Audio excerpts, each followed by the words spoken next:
Bonjour à tous, bienvenue dans cette nouvelle vidéo où on va commencer à poncer notre ancien plancher pour pouvoir venir après poser le parquet semi-massif. Tout à fait. Donc on vous montre tout dans cette vidéo et probablement qu'on vous montrera les autres étapes de la pose du parquet dans une autre vidéo. Donc première étape, on doit tout nettoyer. On va nettoyer et après préparer la machine et attaquer le ponçage. C'est parti! La ponceuse à parquet est là, le ponceur est là et du coup on a eu cette ponceuse en location au magasin Parquet du Monde et vous verrez, ils vont nous accompagner sur ces vidéos. Et donc c'est un magasin spécialisé dans le parquet et ils font de la location de machines. Et d'ailleurs cette machine est légèrement plus récente que la machine qu'on avait louée à l'époque. Parce qu'il faut savoir qu'on a déjà poncé le plancher, c'est vraiment une de nos toutes premières vidéos où on avait fait ça un peu à l'arrache. Mais donc là on va faire ça aussi, c'est vraiment une préparation, donc c'est pas pour vivre après sur le plancher puisqu'on va le recouvrir. Du coup la machine, qu'est-ce qu'il m'a dit? Il m'a dit que tu devais poncer en diagonale. Parce que le but de la manœuvre c'est de venir casser les arêtes. Pour que ça soit à niveau. Ouais, voilà. Et alors, donc, on a ici la machine et en fait, quand tu la mets en route, elle va se mettre en route, et puis ici, ça c'est pour déposer le rouleau sur le sol, quoi. Il était déjà déposé maintenant. Ah voilà, c'est ça. Donc il faut, quand tu lances la machine, il faut qu'il soit soulevé. Et puis c'est seulement quand tu le déposes, hop, tu ponces. Et à chaque fois que tu fais un changement de sens, tu dois soulever le rouleau.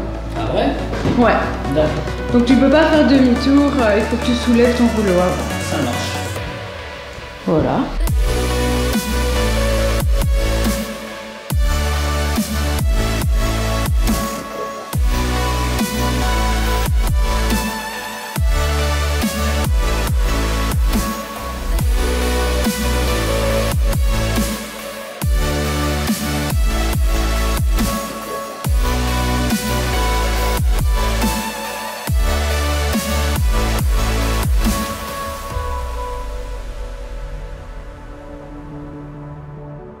Bon, clairement, ça peut arriver que la bande se déchire s'il y a un petit clou qui dépasse ou quoi.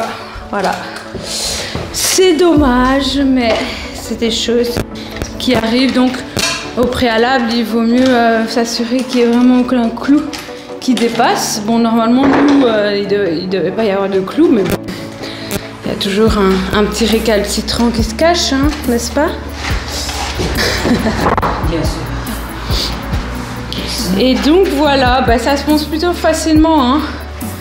Et donc l'idée c'est vraiment de casser les arêtes entre les différentes planches et aussi de retrouver le bois un peu plus brut afin que la colle adhère bien au support, parce que forcément avec le plafonnage, bah, on a fait beaucoup de poussière, il y a du plâtre et donc ça laisse un résidu sur le sol et avec la ponceuse, bah, ça s'en va tout seul, donc autant le faire.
Et voilà le résultat. Bon alors, je vous vois déjà venir à me dire que le plancher est beau comme ça et qu'il faut le garder. Ben franchement, à la base, c'est ce qu'on voulait hein, il y a 3 ans. Mais après avoir vécu 3 ans dessus, je peux vous dire que c'est pas une bonne idée parce qu'il est pas en super bon état et que d'un point de vue entretien, c'est vraiment une galère. Et puis, regardez, quand on s'approche, il y a vraiment des petits défauts un peu partout. Et alors sur les rebords, c'est encore le pire. Donc, on sera content de repartir sur un beau parquet tout neuf, tout propre, qui sera facile d'entretien. Alors bien sûr, vous, si vous comptez garder le plancher, vous ne devez pas faire comme nous, hein. Vous devez suivre les lames du plancher parce que vous voyez, ici nous on a fait en diagonale, c'est vraiment pour casser les arêtes. Et alors là on a utilisé un grain 24, mais si c'est pour garder le plancher, il faut aller crescendo, peut-être prendre un 20-60, un grain 60, puis un 80, puis un 120, et puis faire une belle finition bien lisse. Parce que là c'est vraiment juste du dégrossissage pour nous. Et alors, on va peindre ici cette pièce qui est déjà prête. Et j'ai mes peintres qui sont arrivés ici, déjà en action, en train de dépoussiérer le mur. Et là, Amine va continuer ce qu'il a à faire. Et mon deuxième peintre ici, qui est là, qui prend son café et qui inspecte les travaux.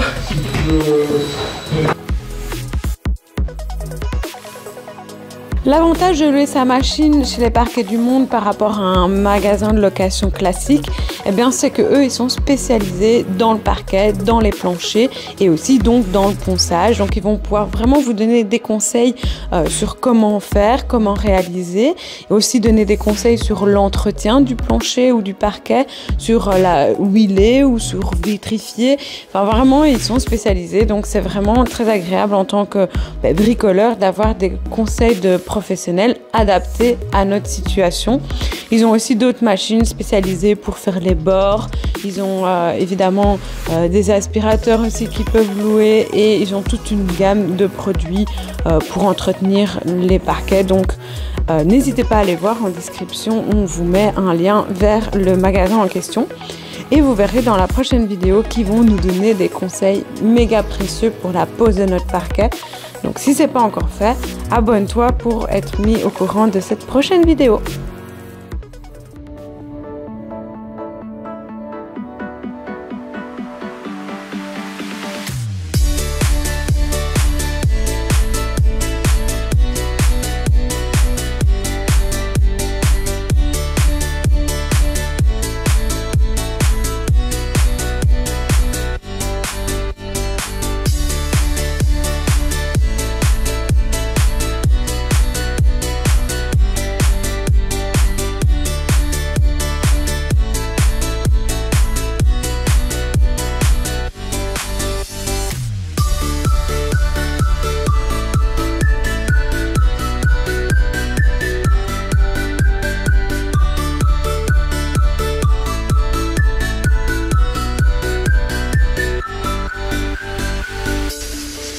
Et voilà la seconde chambre terminée, le sol est poncé, les murs sont aspirés et du coup on va pouvoir peindre les murs.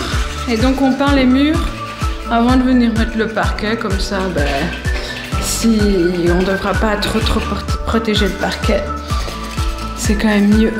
S'il y a une tache de peinture qui tombe sur le vieux plancher, c'est pas très grave. Bon, petit récap, on monte les escaliers, on arrive sur le palier. Tous les sols sont poncés. Ici, il y a une première couche de primaire.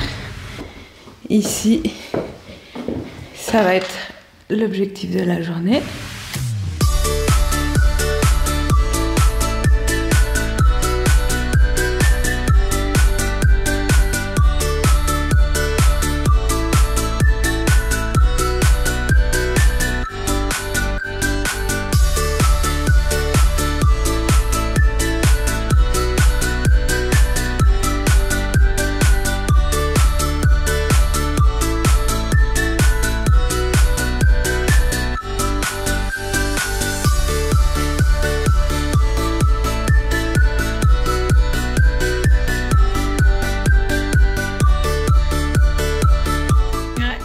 Bon, après une journée de peinture avec mes parents.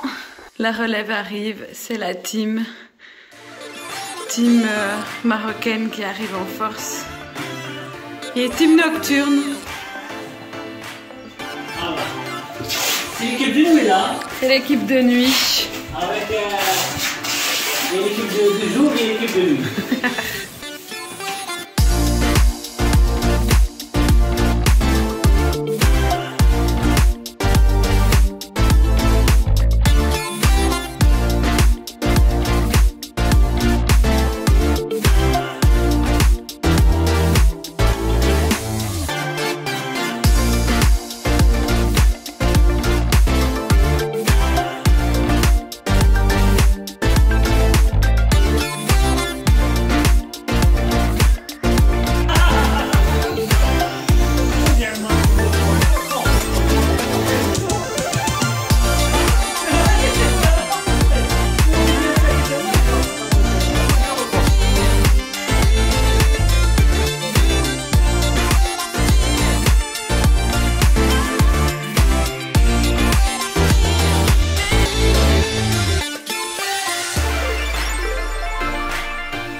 Bon les amis, ici cette pièce on a mis la première couche de couleur, c'est notre chambre.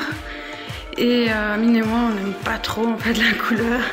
On la trouve qu'elle tourne un peu trop vers le jaune. Mais bon, comme j'ai encore de quoi faire une couche partout, bah racheter de la peinture au prix que ça coûte, c'était pas une bonne idée. Enfin, c'était pas ce qu'on voulait. Du coup, ce que j'ai fait, c'est que j'ai... Oh zut. J'ai été chercher un petit pot de peinture, grain de sable, qui est plus foncé que ce qu'on veut. J'ai fait un mélange des deux, ici. J'ai fait mes petits tests. Je vais mettre ce pot-là dans ce pot-là. Et ça devrait le faire, hein.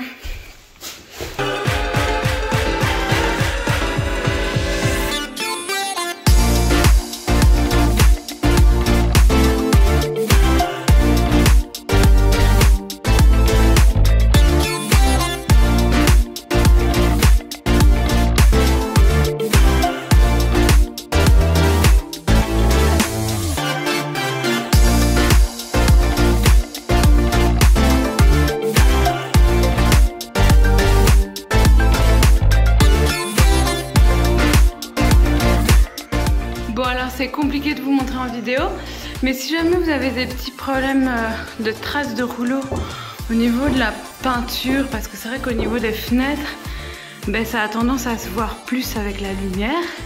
Donc c'est en l'occurrence ce que j'avais ici. Et la petite astuce pour atténuer ça, donc ça ne fait pas disparaître, mais c'est de venir poncer les traces de rouleau avec ce genre d'éponge abrasive avec un papier très fin. Donc ça, je crois que c'est du 120 et ça permet vraiment d'atténuer. Maintenant, ça se voit quasiment plus quoi. Après, il faut chercher pour voir quoi.